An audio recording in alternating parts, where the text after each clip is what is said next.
And now to the latest developments in the Boston Marathon bombing investigation. In a press conference earlier today, Mayor Michael Bloomberg and Police Commissioner Ray Kelly confirmed that suspected bombers Tamerlan and Dzhokhar Tsarnaev targeted New York City, and more specifically Times Square, as the site of their next attack. Dzhokhar Tsarnaev revealed this information to the FBI late last night, claiming his brother intended to, quote, party in the New York area. Dzhokhar changed his story and told them about a spontaneous plan to travel to New York in order to use the remaining explosives. But that scenario did not go as planned after the owner of their hijacked car escaped and called the police. The latest news comes on the heels of potential failures in the U.S. information sharing systems. A federal audit conducted back in January warned that systems in their current form would not prevent a terrorist attack.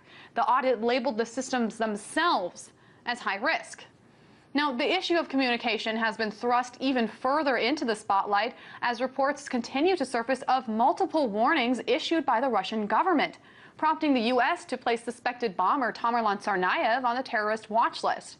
Back in Moscow, the Russian President Vladimir Putin gave his perspective on the bombings, calling for closer cooperation between the two countries. Common Americans are not to be blamed. They don't understand what is happening. Here I am, addressing them and our citizens to say that Russia, too, is a victim of international terrorism.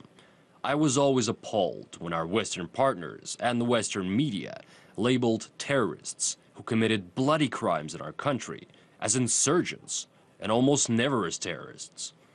These groups received intelligence, financial and political support, sometimes directly and sometimes indirectly. We said declarations merely proclaiming terrorism a common threat were not enough. We must get the job done. Those two have proven our position all too well.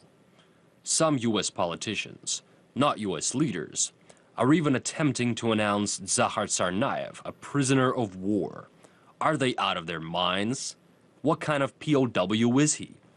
Do they fight this civil war between the North and the South again? It's just nonsense.